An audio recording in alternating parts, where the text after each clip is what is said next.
guys, welcome to Options Advantage.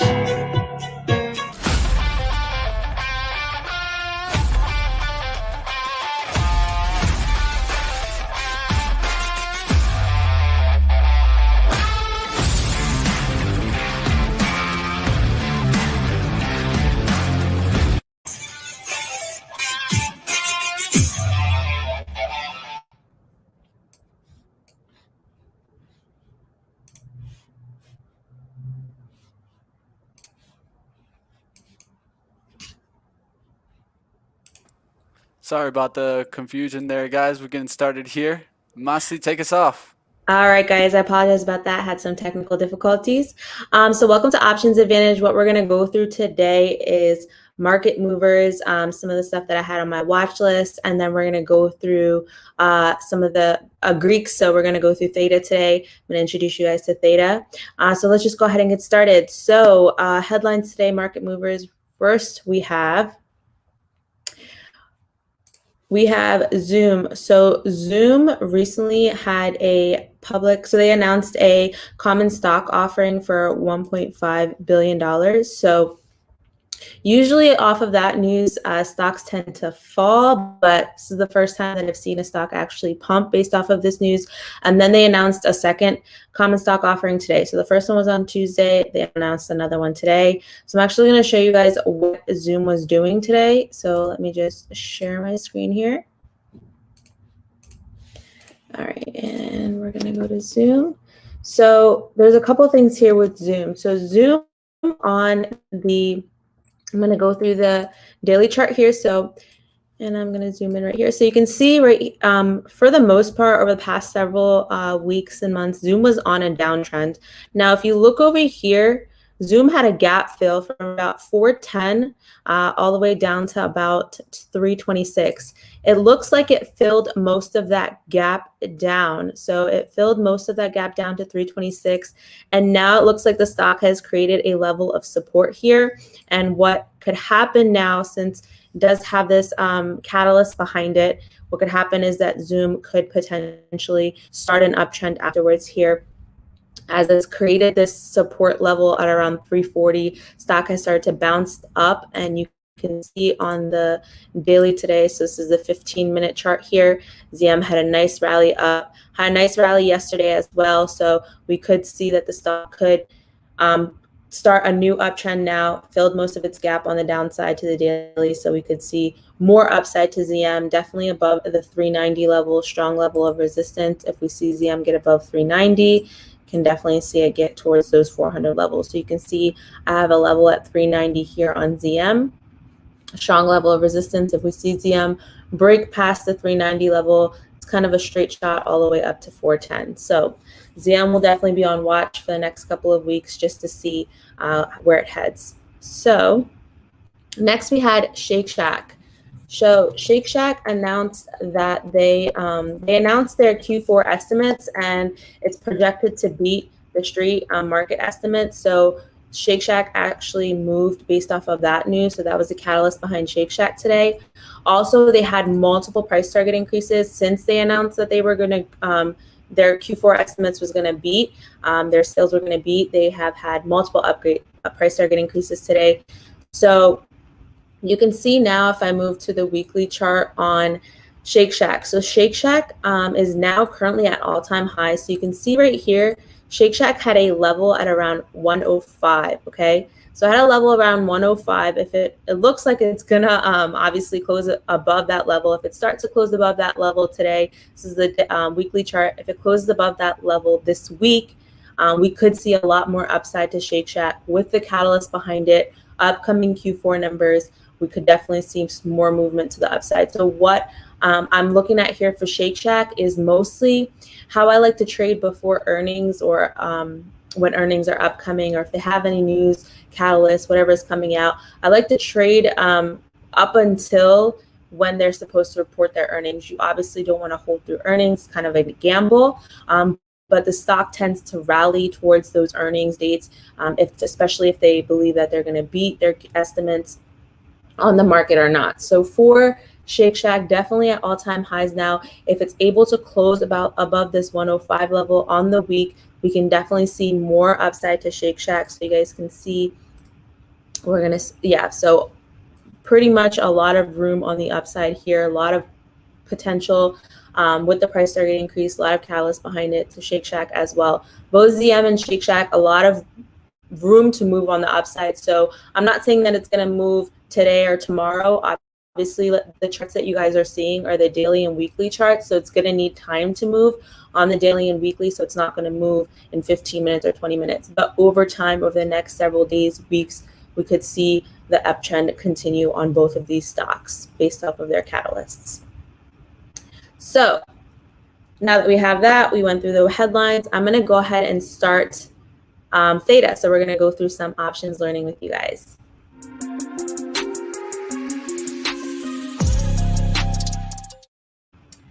All right, guys. So the Greeks. Pretty much define kind of the different factors that can affect the relationship between the different outside factors and options contracts. So like we discussed yesterday, an options contract has a premium price, and that premium price can move and fluctuate based off of multiple different things. And the Greeks is a big part of how an options premium price is priced, how an options contract is priced. I apologize. The first one that we're going to go through is theta. So there's multiple ones. There's delta, gamma, rho, vega, and theta. Those are the top ones that you want to pay attention to. And today we're going to go ahead and go through theta. So what theta is basically it's a measure of an option's time decay. So what that means is how much or what rate the option is going to decline, the premium price is going to decline, lose its value towards that expiration date. So we talked about how every contract has an expiration date, every contract has a premium price. Based off of that, so theta measures time decay. So as that options contract approaches that expiration date, how much of its value is it losing every day that it approaches the expiration date and gets closer to that expiration date? So theta, there's a lot of different things that you should understand with theta. So one of them is longer term options contracts have a theta of almost zero because they don't lose value on a daily basis. So theta obviously is going to increase closer to your expiration date. So that's why if you have a longer term option, theta is mostly going to be right around that zero, if not zero, because it's not going to affect it as much until it gets really close to that expiration date. Theta will start to increase obviously as it gets closer, since you're losing time. So it's losing time value. So the less time you have to expiration, the more value it's going to lose based off of its theta.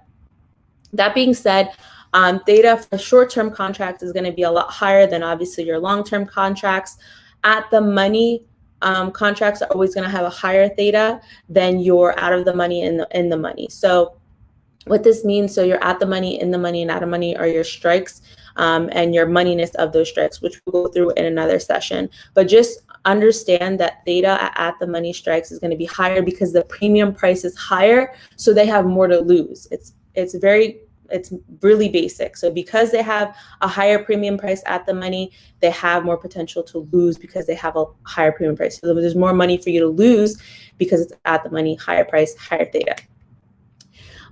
Also, the theta on weekly contracts on a Thursday and Friday, it's going to spike. So what that means is in the beginning of the week, if you're trading a weekly contract, you really want to pay attention to your theta. So if you're deciding to swing trade on a Thursday or Friday, you always want to buy further at expirations because the theta on weekly contracts will start to increase a lot on that Thursday and Friday prior to the expiration, because if that expiration is Friday, you're losing all of that time value as the stock approaches the expiration date. So you want to be really careful and pay attention where people will start to day trade Thursday or Friday, same week expiration, and as the stock pulls back and continues on the uptrend, they're losing value in their premium price, and the premium price is not moving with the underlying asset, and they don't understand why. And the reason behind that is theta. Because the options contract has very little time before expiration, theta is very high. That means that the rate at which that options contract is losing its value is extremely high. So every time that stock pulls back, you're going to lose more value in your options contract. So please pay attention to that when you're trading, because a lot of people don't pay attention to the Greeks and thetas. Very important, and how your premium price fluctuates as the week goes on, as it gets closer to the end of the week. Another thing that you guys should understand is obviously higher volatility stocks are going to have higher thetas versus lower volatility stocks. So stocks like Tesla, Roku, really high volatility on these stocks, fluctuate a lot in the underlying stock. You're going to see a lot of fluctuation in the theta as well. Higher thetas, higher rates of decay as the stock approaches its expiration date. And then your lower volatility stocks, for example, Microsoft, Apple, low volatility stocks are going to have a lower theta, a smaller rate of decline as the stock approaches its expiration date. Now, another thing you should also understand is that, so how kind of theta is implemented. So this example that I'm going through with you guys, it's if all other things remain constant. So like I said, how your premium price is, how your contract is priced depends not just on the Greek. So this is just one aspect of it. There's multiple other aspects. So in this example, I'm going to go through this and just assume that all other things remain constant. So if all other things remain constant, you have a contract of, so you have a call options, and the premium price of your call option that you're looking at is $3. Just an example. So it's $3 and it has a theta of negative 0.05. So what this means is that every day that contract is going to lose 5 cents per day. So every day that the stock gets closer to the expiration date, it's going to lose 5 cents. So that $3 premium price contract, after 2 days, it's going to fall to $1.90. If all other things remain constant, obviously you want to pay. There's other things that influence the price as well, where the stock is moving, underlying asset, et cetera, et cetera. But if all other things remain constant, this is how you kind of identify how theta is going to affect your premium contract. So at a rate of decline for 2 days, 0.05 is going to be a 5 cent decline on that premium price, and so on and so forth. So that is theta. So hopefully that makes sense to you guys. There's a lot of things that go into your premium price and how it's, obviously, like I continue to say this because it's so important. And I think a lot of options traders don't understand that. They'll buy a contract and then the stock is moving. So they'll buy a call contract, stock is moving up and their premium is not fluctuating. It's not moving with the underlying asset, and they don't understand why. And it's all of these other factors that go into how your premium is priced that people don't pay attention to. And theta is one of them. So make sure that you're paying attention to theta, especially towards the end of the week. Don't trade same week expiration date if you are planning on holding the stock longer term. Also, when your expectation, so for the end of the week, the expectation should be that the stock is going to move very quickly in the direction that you want it, because if not, that time decay is going to kill your premium price. So make sure you guys pay attention to that. You guys understand how that is implemented into your options trading. Okay.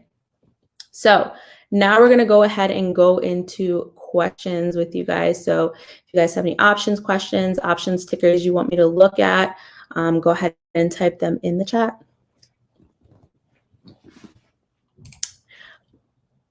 All right, so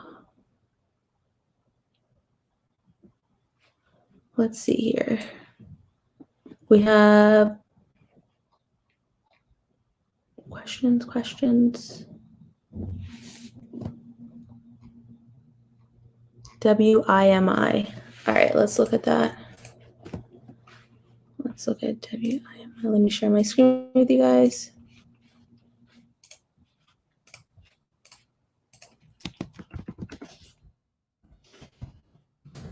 All right, so wow, this is a stock that I've actually never looked at. So let's look at it on a higher time frame. So looks like it's kind of created a level of support around $5 here, and a level of resistance at around,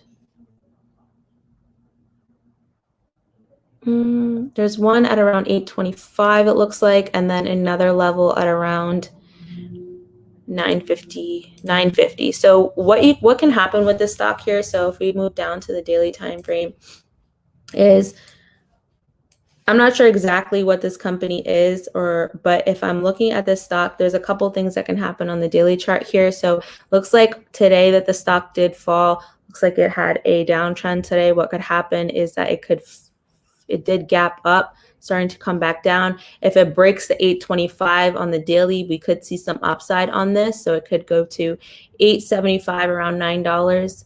And then again to 950. After 950, stock still has some room to fill a wick and gap to around 1050. So on the upside, you want to watch it around that 850 level. Above that 850 level, we can see 950, and then it to fill the gap back up to around 1050. So on the downside, I'm going to have to see this on a smaller time frame here. So let's look at the hourly. Okay, so on the downside below $7, we can see the stock fall even more, has a straight shot down to around 620 if it starts to break below $7. So I don't really like the price action of this stock though, so don't recommend trading this. Sorry, go ahead. Perfect. We got another good question here. We got some option questions coming in here. Let's go ahead and take a look here at Mara. Mara, a question here from Billy Yee. Is it a good to buy a put today? So, in other words, how are you seeing this trend in Mara? All right, so Mara, let's take a look. So Mara is a so let's see. That Bitcoin life. Yeah, so Mara is moves with Bitcoin. So the thing is, since Bitcoin has pulled back, stocks like Mara and Riot have also pulled back with it. So you want to be careful with stocks like this. So if you look at this on the hourly time frame, so it looks like it has an area of consolidation. So it doesn't look like it's really free falling or anything like that, but it does look like it's in an area of consolidation right now. So there's a couple of things that can happen. So there's some areas you can see that the stock has created levels of support and resistance. So right now it's just kind of trending between around $20 and I want to say $27. I'm going to round this up to 27. So on the 1 hour chart time frame, you can see the stock did bounce off of the support at $20. So it depends on how you're looking to trade. If you're just looking to trade for today on a put, you want to definitely look at smaller time frames. I just set these levels of support just so you can see where the stock has significant levels of support and resistance. Stock looks like it filled its gap up, holding this gap level. So if it breaks above this gap level, this pre-gap level around $24, $23.50. If it breaks above $23.50, we can see more upside. If it's not able to break above $23.50, I wouldn't buy puts on this unless it has breaks a solid support, which on the hourly and even on the 5-minute time frame, it looks like the support level is around 20.85. So you want to wait until the stock is able to break below that support level prior to buying puts on this. So I would definitely wait because it's in a congestion period right now, consolidation period. All right, we got another question here from Carlos Z here. Carlos Z is asking which do you feel is safer, a call debit spread or a put credit spread here? So I don't do spreads that often, but I have read about both of them. Call debit spreads are a lot safer because you're taking in, you're putting out the money before you take it in. So how to explain this properly? So we all go through credit spreads and debit spreads, but for newer traders, I definitely recommend debit spreads. They're a lot easier to understand when you first get into it. And I'm not going to be able to answer this in like 2 or 3 minutes, but just understand that debit spreads are less risk than credit spreads. So you want to always start, if you're looking to start doing spreads. I trade naked calls and puts, but if you want to get into that spreads, I always do debit spreads. You can also do strangles. Those are really safe as well. Strangles or straddles. Versus if you don't want to do debit spreads or credit spreads, that's a good way to get started. Is kind of practicing with strangles and straddles, which are also buying on both sides of the contract to save yourself. Perfect. We got one more here that we're going to touch. I think it's a really great question here. Eric helping us out here with a really good question. If you know you're going to be scalping on Friday, would you recommend getting into next week's expiration just to be safe? Or is there instance where you would get in on the same day expiration? This is a really, really good question, and I get this question a lot from traders. So if you are a newer trader, even if you're an experienced trader, buying zero DTE, which means 0 days to expiration, is extremely risky.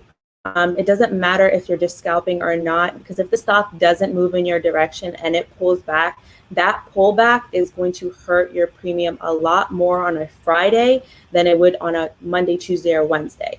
So that premium pullback, you're going to take a heftier loss. If you are willing to take that risk, the only time I recommend trading 0 days to expiration on a Friday is if you're up on the week. So if you're up on the week, you want to risk some of your profits, definitely go ahead. There's a big risk and a big reward to that. So if you want to take that risk, you want to make sure that you're up on the week.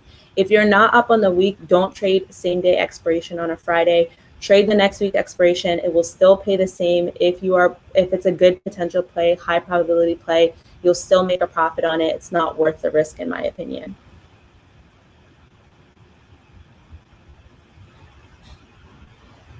So hopefully that answers your question. Yeah, perfect answer there.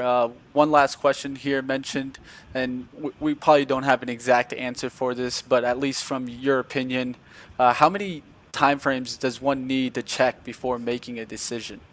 So for me, if I've never traded the stock, I always chart the stock starting from the highest time frame, so the 3-year weekly, and work my way down to the 1 day, 1 minute. If you're scalping, you want to use the 1 minute, 5 minute, and 15-minute time frames.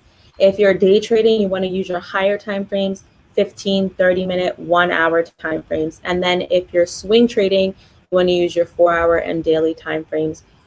Those are the different, if you're different, obviously trading differently, those are how if I'm day trading, scalping, and swing trading, those are the time frames that I utilize. But if it's a new stock, you always want to start at the highest time frame. Top down approach, which means you start at the highest and you work your way down, chart the stock all the way through, and then utilize specific time frames based off of your trading style. All right, perfect. That's going to do it for questions for today. Let's go ahead and wrap it up. All right, guys, I hope you guys enjoyed today's session. We will be back on Friday at 2 p.m. Eastern again. So make sure you join. And yeah, we'll have a lot more content for you guys coming. And I'm really excited.